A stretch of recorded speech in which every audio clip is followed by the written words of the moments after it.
Okay doctor, ಈಗ heart ಹತ್ರ cholesterol ಇರುತ್ತೆ. ಸೊ ಅದನ್ನು ನಾವು ಯಾವ ರೀತಿ ಬ್ಯಾಲೆನ್ಸ್ ಮಾಡಬೇಕಾಗುತ್ತೆ? ಈಗ ಮೊದಲೆಲ್ಲ ಹೆಂಗಾಗಿರುತ್ತೆ ಅಂತಂದರೆ, ಈಗ ಹೆವಿ ತಿನ್ನೋದಾಗಿರ್ಬೋದು, ಜಂಕ್ ಫುಡ್ ಆಗಿರ್ಬೋದು, ಅದೆಲ್ಲವನ್ನು ಕೂಡ ಹೆಚ್ಚಾಗಿ ಸೇವನೆ ಮಾಡಿರ್ತಾರೆ. ಅವರು ಕೂಡ ದಪ್ಪ ಆಗಿರ್ತಾರೆ, ಗೇನ್ ಆಗಿರ್ತಾರೆ. ಸೊ ಆಗ ಹಾರ್ಟ್ ಹತ್ರನೂ ಕೂಡ ಈ ಒಂದು ಕೊಲೆಸ್ಟ್ರಾಲ್ ಸ್ಟೋರೇಜ್ ಆಗಿದ್ರೆ ಅದು ನಾವು ಹೆಂಗೆ ಬ್ಯಾಲೆನ್ಸ್ ಮಾಡಬೇಕಾಗುತ್ತೆ? ಇಲ್ಲಿ ಏನಂದರೆ ಎಲ್ಲರೂ ತಿಳ್ಕೊಳ್ಳೋದೇನು ಅಂತಂದರೆ ದಪ್ಪ ಇರೋರಿಗೆಲ್ಲರಿಗೂ ಕೊಲೆಸ್ಟ್ರಾಲ್ ಜಾಸ್ತಿ ಇರುತ್ತೆ ಅಂತ. ಇದು ತಪ್ಪು. ಕೊಲೆಸ್ಟ್ರಾಲ್ ಅನ್ನೋದು ನಾವು ಎಲ್ಲಿ ಚೆಕ್ ಮಾಡ್ತೀವಿ? ಬ್ಲಡ್ಡಲ್ಲಿ. ಬ್ಲಡ್ಡಲ್ಲಿ ಕೊಲೆಸ್ಟ್ರಾಲ್ ಇರೋದಕ್ಕೆ ಅಥವಾ ಸ್ಕಿನ್ನಲ್ಲಿ ಕೊಲೆಸ್ಟ್ರಾಲ್ ಫಾರ್ಮ್ ಆಗೋದಕ್ಕೆ ಭಾಳ ಡಿಫ್ರೆನ್ಸ್ ಇದೆ. ಎಷ್ಟೊಂದು ಜನ ನನ್ನ ಬಾಡಿಯಲ್ಲಿ ಫ್ಯಾಟೇ ಇರೋದಿಲ್ಲ, ಅವರಿಗೆ ಕೊಲೆಸ್ಟ್ರಾಲ್ ಜಾಸ್ತಿ ಇರುತ್ತೆ. ಕೊಲೆಸ್ಟ್ರಾಲ್ ಅನ್ನೋದು ಏನು ಅಂತಂದರೆ ನಾನು ತೊಗೊಂಡಿರೋ ಆಹಾರದಲ್ಲಿರೋಂಥ ಕೊಬ್ಬಿನ ಪದಾರ್ಥ ಅದು ಸರಿಯಾಗಿ ಡೈಜೆಸ್ಟ್ ಆಗಿ ಸೆಲ್ಗಳಲ್ಲಿ ಯೂಸ್ ಆಗಬೇಕು. ಕರೆಕ್ಟಾ? ಅದು ಆಗಲಿಲ್ಲ ಅಂದರೆ ಬ್ಲಡ್ಡಲ್ಲೇ ಉಳಿಯುತ್ತೆ. ಈಗ ನನ್ನ ಫುಡ್ಡು ಹೊಟ್ಟೆಯಲ್ಲಿರೋಂಥ ಏನು ಫ್ಯಾಟ್ ಇದೆಯಲ್ಲ ಅದನ್ನು ತೆಗೆದು ಕೊಬ್ಬನ್ನ ರಕ್ತ ಹೀರ್ಕೊಂಡಿರುತ್ತೆ.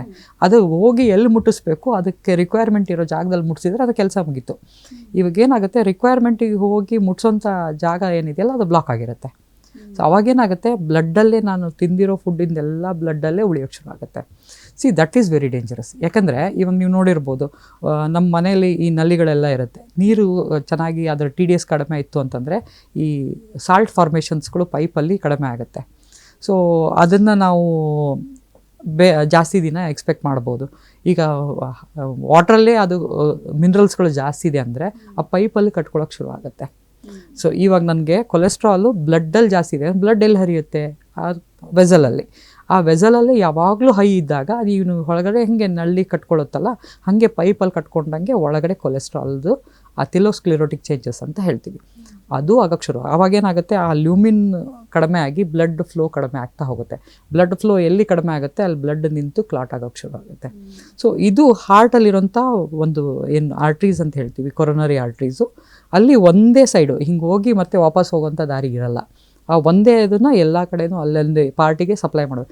ಅದು ನ್ಯಾರೋ ಪಾರ್ಟಲ್ಲಿ ಏನಾದರೂ ಬ್ಲಾಕ್ ಆಗಿತ್ತು ಅಂದರೆ ಹಾರ್ಟ್ ಸಪ್ಲೈ ಕಡಿಮೆ ಆಗುತ್ತೆ. ಸೊ ಅದು ರಕ್ತ ಸಂಚಾರ ಆದರೆ ಹಾರ್ಟ್ ಯಾವಾಗಲೂ ಬಡಿಯುತ್ತದೆ, ಒಂದು ಸೆಕೆಂಡು ನಿಲ್ಲೋಂಗಿಲ್ಲ. ಸೊ ಅದು ಸ್ಟ್ರೇನ್ ಆಗೋಕ್ಕೆ ಶುರು ಆಗುತ್ತೆ, ಅಲ್ಲಿ ನಿಮಗೆ ತೊಂದರೆ ಆಗುತ್ತೆ. ಒಂದೊಂದು ಸರಿ ಏನಾಗುತ್ತೆ, ಆ ಕೊಲೆಸ್ಟ್ರಾಲ್ಗಳನ್ನೇ ಕಿತ್ಕೊಂಡು ಬಂದುಬಿಡುತ್ತೆ, ಬಂದು ಆ ಬ್ಲಾಕೇ ಮಾಡಿಬಿಡುತ್ತೆ ಫುಲ್, ಮುಂದೆ ರಕ್ತನೇ ಹೋಗೋದಿಲ್ಲ. ಆವಾಗ ಅಲ್ಲಿ ಡೆತ್ ಆಗೋ ಚಾನ್ಸಸ್ ಇರುತ್ತೆ.